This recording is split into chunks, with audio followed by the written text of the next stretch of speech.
Salam sigap dan shalom. Selamat tahun baru 2022, semoga sukses selalu dan semakin lebih setia kita berjalan bersama Tuhan Yesus. Renungan kita pada hari ini, Sabtu 1 Januari 2022, berjudul Dialah Allah yang hidup, Dialah Allah yang benar. Ayat intinya terdapat di dalam Yeremia 10 ayat 10. Tetapi Tuhan adalah Allah yang benar, Dialah Allah yang hidup dan Raja yang kekal.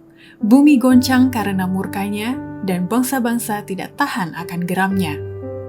Pena Inspirasi menuliskan yang dimaksud dengan judul renungan kita pagi ini, Dialah Allah yang hidup, Dialah Allah yang benar. Sebagai petunjuk bagi kita sekarang untuk mendekatkan diri kepada Allah adalah sebagai berikut. Pertama, alasan Dialah Allah yang hidup, Dialah Allah yang benar, dikarenakan hanya Allah satu-satunya yang mampu memberikan kehidupan dan vitalitas dalam hidup setiap orang. Dalam semua pekerjaanmu, engkau harus berbuat sebagaimana seorang petani yang bekerja untuk memperoleh buah-buah bumi ini. Dengan jelas ia menaburkan benih. Benih itu tertanam dalam tanah, lalu benih itu berkecambah.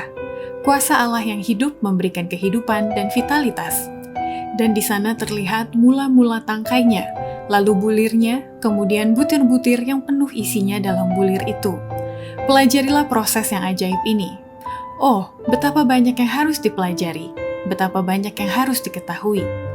Jika kita mengembangkan pikiran kita sekuat kemampuan kita untuk sepanjang zaman kekekalan, terus mempelajari jalan-jalan dan pekerjaan Allah, dan mengetahui semakin banyak dan semakin banyak mengenai Dia. Kedua, alasan Dialah Allah yang hidup, Dialah Allah yang benar dikarenakan kasih Allah ada di dalam diri Yesus yang telah mendirikan kerajaannya di atas bumi ini. Sekarang, seperti belum pernah sebelumnya, kita perlu mengerti ilmu pendidikan yang benar. Jika kita gagal mengerti ini, kita tidak akan pernah mendapat tempat di dalam kerajaan Allah. Inilah hidup yang kekal itu, yaitu bahwa mereka mengenal Engkau, satu-satunya Allah yang benar, dan mengenal Yesus Kristus yang Engkau utus.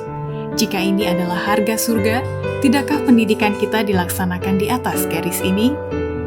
Ketiga, alasan Dialah Allah yang hidup, Dialah Allah yang benar, dikarenakan Allah adalah matahari kebenaran yang dari atas tahtanya mengalir belas kasihan atau rahmat kepada setiap orang yang datang kepadanya.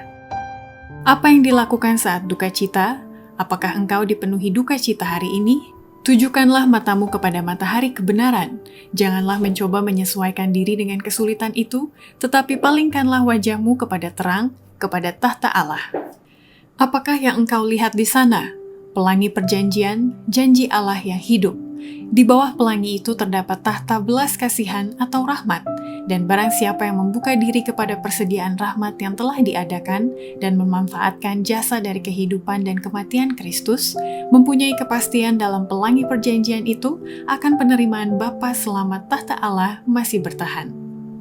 Keempat, alasan Dialah Allah yang hidup, Dialah Allah yang benar dikarenakan Allah di dalam Yesus adalah juru selamat bagi setiap orang yang setia, mengasihi dan yang telah mengampuni mereka dari semua kesalahan dan kekeliruan.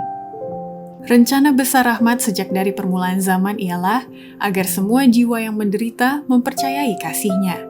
Keselamatanmu pada zaman ini apabila pikiranmu disiksa oleh keraguan-raguan ialah jangan percaya pada perasaan, tetapi pada Allah yang hidup. Yang diminta daripadamu ialah percaya kepadanya. Akui Dia sebagai juru selamatmu yang setia, yang mengasihimu dan yang telah mengampunimu dari semua kesalahan dan kekeliruan. Demikianlah renungan kita pada hari ini. Kiranya Tuhan memberkati kita semua.